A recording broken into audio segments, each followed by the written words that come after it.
It is said that in Ulthar, which lies beyond the river Sky, no man may kill a cat. And this I can verily believe, as I gaze upon him who sitteth purring before the fire.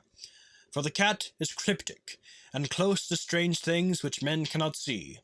He is the soul of antique Egyptus, and bearer of tales from forgotten cities in Meroe and Ophir. He is the kin of the jungle's lords, and heir to the secrets of hoary and sinister Africa.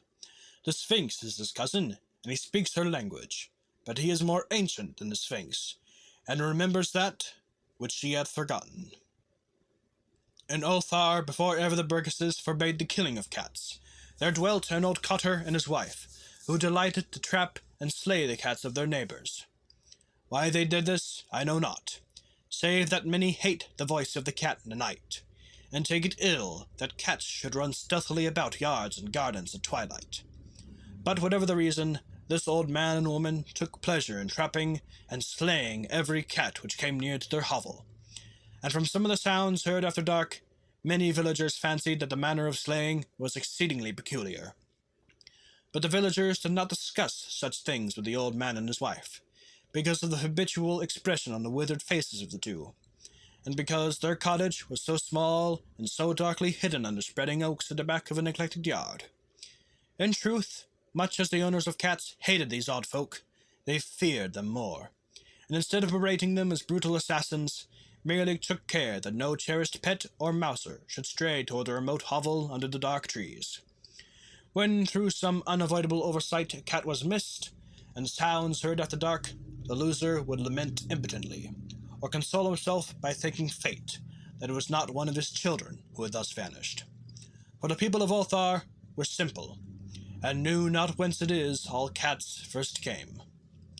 One day a caravan of strange wanderers from the south entered the narrow cobbled streets of Ulthar. Dark wanderers they were, and unlike the other roving folk who passed through the village twice every year. In the marketplace they told fortunes for silver, and bought gay beads from the merchants.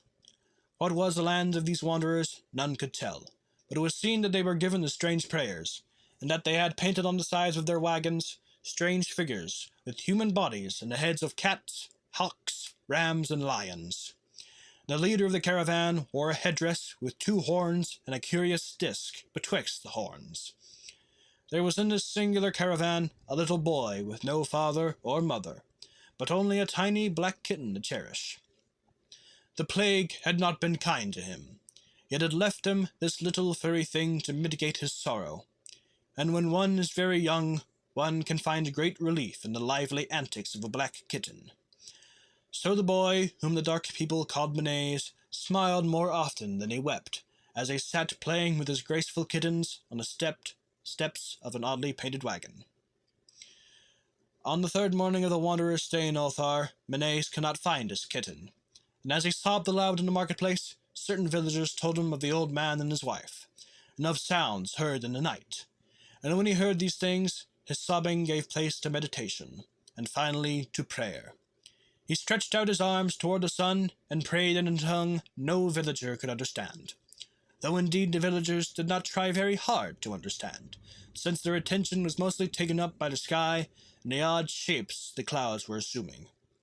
It was very peculiar, but as the little boy uttered his petition, there seemed to form overhead the shadowy, nebulous figures of exotic things, of hybrid creatures crowned with horn-flanked discs. Nature is full of such illusions to impress the imaginative. That night the wanderers left Ulthar, and were never seen again, and the householders were troubled when they noticed that in all the village there was not a cat to be found. From each hearth the familiar cat had vanished.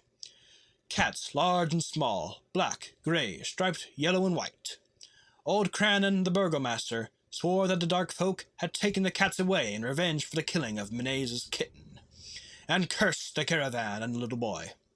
But Nith, the lean notary, declared that the old cotter and his wife were more likely persons to suspect, for their hatred of cats was notorious and increasingly bold. Still, no one durst complain to the sinister couple, even when little Atal, the innkeeper's son, vowed that he had at twilight seen all the cats of Ulthar in that accursed yard under the trees, pacing very slowly and solemnly in a circle around the cottage, 2 abreast, as if in performance of some unheard-of rite of beasts.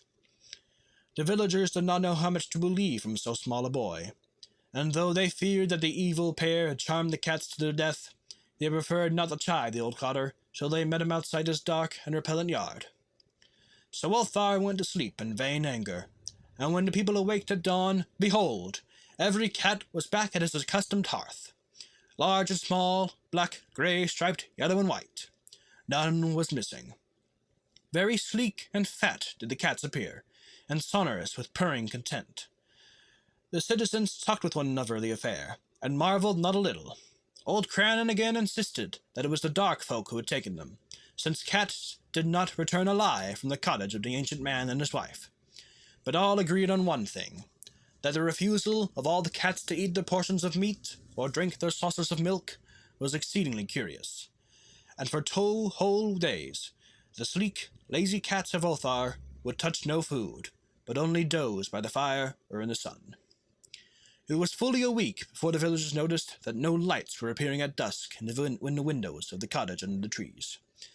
Then the lean Nith remarked that no one had seen the old man or his wife since the night the cats were away. Another week, the burgomaster decided to overcome his fears and call at his strangely silent dwelling as a matter of duty, though in doing so he was careful to take with him Shang the blacksmith and Full the cutter of stone as witnesses. And when they had broken down the frail door, they found only this: 2 cleanly picked human skeletons on the earthen floor, and a number of singular beetles crying in the shadowy corners. There was subsequently much talk among the burgesses of Ulthar. Zath the coroner disputed at length with Nith the lean notary, and Crannan and Shang and Thul were overwhelmed with questions. Even little Atal, the innkeeper's son, was closely questioned and given a sweetmeat as reward. They talked of the old cotter and his wife, of the caravan of dark wanderers, of small Menays and his black kitten, of the prayer of Menays and of the sky during that prayer, of the doings of the cats on the night the caravan left, and what was later found in the cottage under the dark trees in their repellent yard.